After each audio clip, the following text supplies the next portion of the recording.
Hey, gun people, we're doing another episode with Uncle Buck. He has graciously going to help us clear up a question. Somebody asked, talk about fiberglass bedding and twist.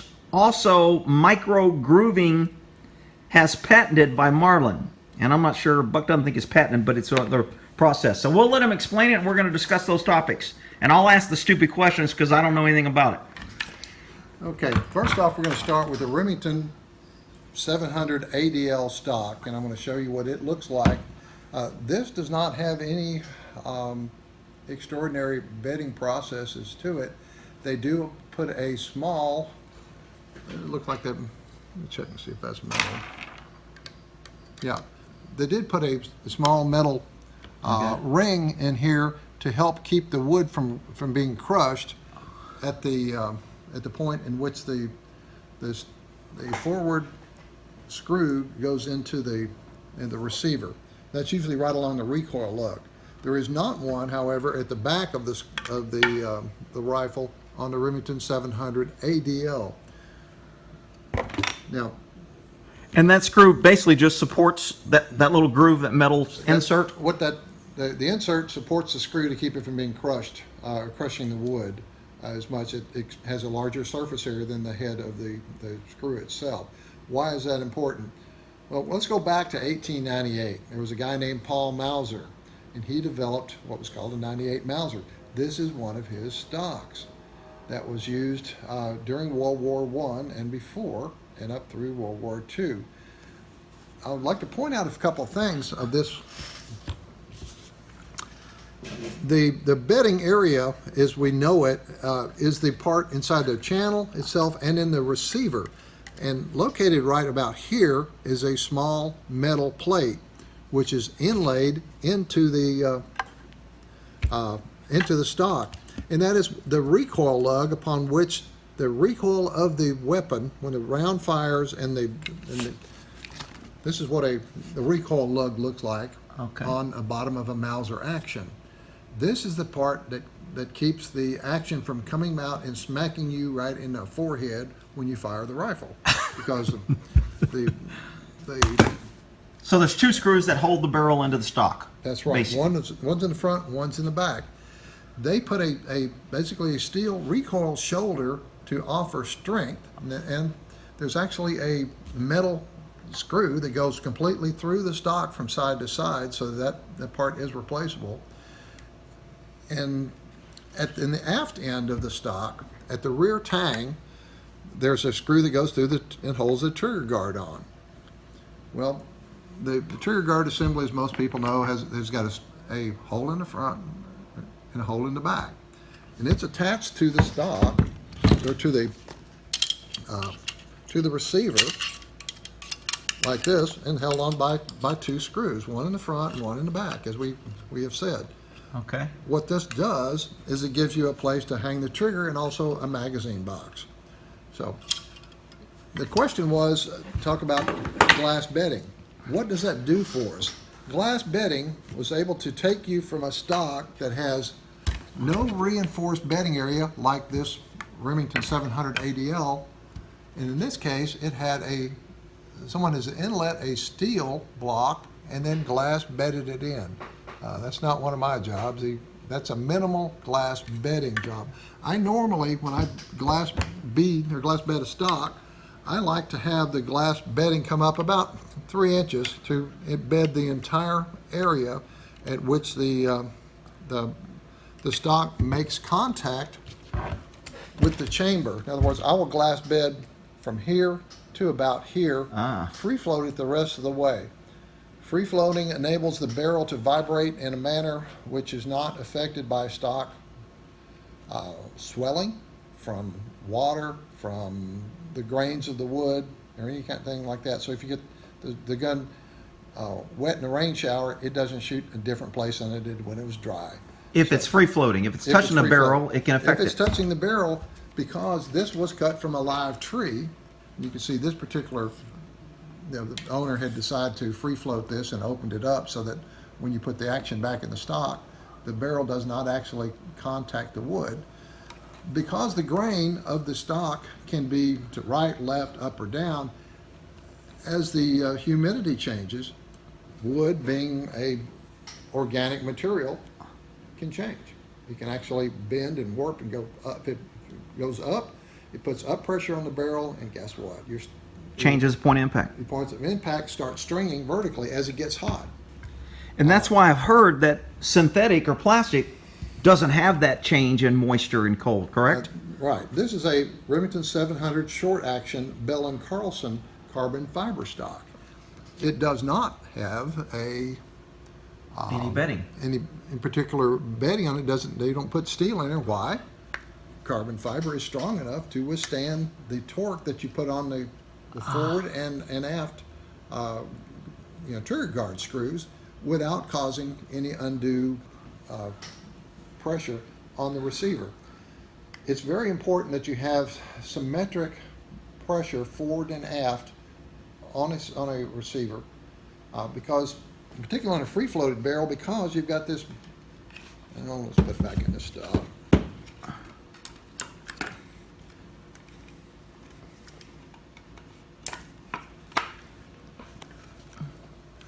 You have a lot of weight from here, which is not supported. In other words, it is cantilevered out here in front of the action. You say counterlevered? Cantilevered. Cantilevered. That is a engineering term, means that it's stuck out there like a wing all by itself, and there's no support for it. So in some results, or some ways that's good, in some ways that's bad. Being cantilevered, if you have asymmetric pressure on the action here, you can actually bend the action, because most of the metal in the center of the action has been removed away. If I were to take the bolt out of here and show you, guess what? This started out as a large forging, but we cut a slot in the middle of it. For the rounds come out of the magazine, we cut slots on this side. For the bolt, we milled a slot on that side for the bolt, and then we cut this huge hole so you can take the rounds and load them in and eject them out. So that's the weakest part. That's the weakest part of the action. So you want to have symmetrical pull forward and aft on this to keep this from torquing. Should those screws be torqued the same weight? Is that kind of? Yes, that's what I'm saying. Is that if you have a torque wrench, torque them. And we're not talking John Deere type. We're not talking about. This is not a tractor. This is a firearm. Say 40 foot-pounds is plenty. Don't try to do 200. But they should be close to the same. You don't want 145 and 140. And the reason makes sense. That if you look in certain stocks, let's see, is this does not have one of these. This stock has what is called pillar bedding. It is a steel tube that's just larger in diameter than the diameter of the screw that goes in here. In other words, the stock. This is a gunmaker stock screw here like that, but the screw that you put in for the back of the trigger guard goes through here and comes in contact with the pillar bedding. The pillar bedding is steel. It is stronger than wood. Sure. Because wood is compressible. Is it possible to take a screw and to screw it into wood and keep tightening it and compress the wood and crush some of the cells of the wood? Yes, it is. Is that a great idea? Not necessarily. Also, when you're shooting, the constant jumping back and forth would tend to whittle a hole in wood, wouldn't it? It can over a period of time, but if the weapon is properly bedded, like this shows a small fiberglass bedding here and a shoulder, the recoil lug is not going anywhere because it's going to come up against that shoulder, and as a result, all of the recoil of the weapon is transferred to the shoulder and not the tang. If the shoulder cracks, the stock will tend to crack back here because the recoil is transmitted not to the shoulder anymore, but to the rear tang screw, which is this is right in the weakest part of the stock, which is here. Smallest, sure. Why is it weak? Because that's where it's very small, and the grain often changes direction right there. But the tang screw can actually crack the stock, split it, and then you're stuck with a. Now, when you say fiberglass, is that just a hardened plastic? Is it ceramic? Fiberglass is a form of, is a composite material. It uses glass fibers with an epoxy resins, to form a very solid, very stiff plastic. Because I always think of Corvettes when I hear fiberglass. Corvette was one of the very earliest forms of fiberglass, and because of the shell of the Corvette is very thin, when you bang it with a F-250 It shatters. pickup truck, it shatters.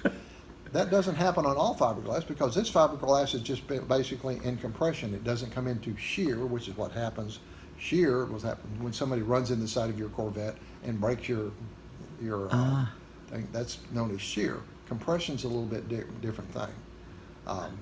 Fiberglass is a fairly strong material. So is this stock Now, considered this- fiberglass or plastic? This is a polymer stock. This is a Remington 700 SPS stock. It is very lightweight. Why? Because if you look at it, it's hollow up towards the front yeah. over there. Now, when I glass bed one of these stocks, because sometimes guys want them to have them glass bedded. They think that they're going to enhance their accuracy because we can free float this. I'll have to put a dam inside of here made from clay to help fill up some of the spots so I'm not using so much fiberglass compound. I don't want to use all my Acro glass. I use Brownells materials so I can get them in browns or blacks, or you can match the color to the either wood stock or the stock so that it doesn't blur out. So basically, to me, it sounds like glass bedding is just a reinforcement, and it keeps consistency. That's One thing glass bedding does is it provides a square and a strong shoulder for the recoil shoulder to recoil against and to be pulled tight. It also provides a weather-resistant and weatherproof surface in which the receiver is mounted to the stock.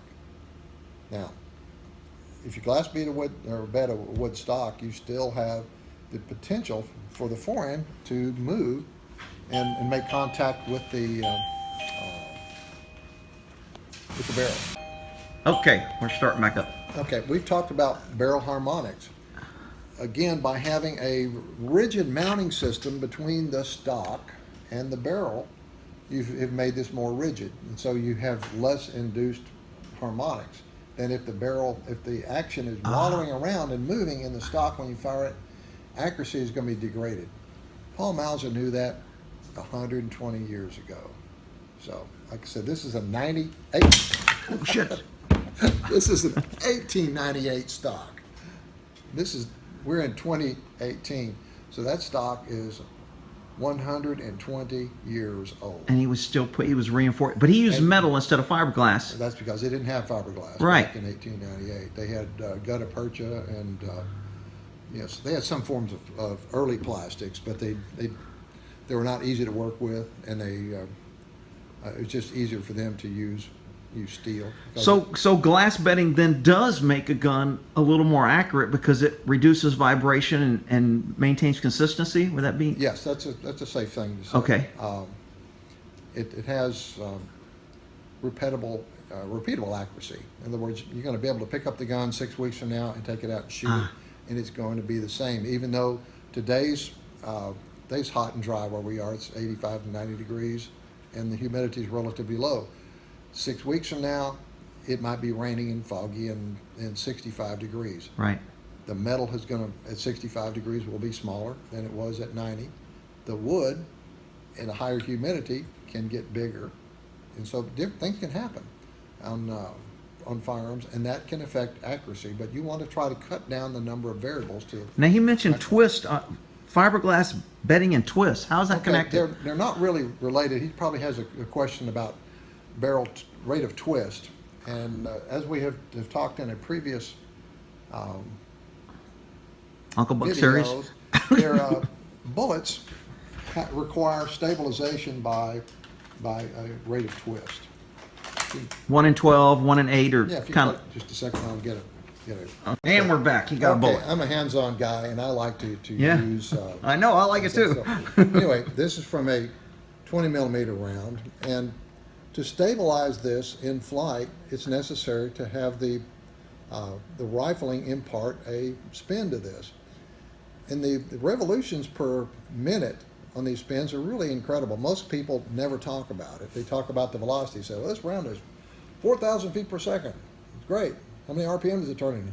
I don't know. The answer is it's turning a bunch. So my 204 Ruger, for example, can get by with a 1 in 10 or 1 in 12 twist barrel. Why? Because the bullet is traveling at 4,225 feet per second. So for each a 1 in 12 twist, each second the bullet travels, it turns 4,225 revolutions per second. You multiply that by 60, and you come up with a number well over 250,000 RPM, revolutions per minute. So they're really getting it. Longer bullets, such as those found in the 300 Blackout, require a 1 in 8 or 1 in 10 twist. Because they're slower, they're going to be around 1,100 feet per second. And this will stabilize at 130,000, 140,000 RPM, and will still be stabilized enough to shoot it accurately. If you try it in a 1 in 12 barrel, 300 Blackouts don't work out too well. They're about 100,000 RPM, maybe as low as 90,000, and the bullets won't fly straight.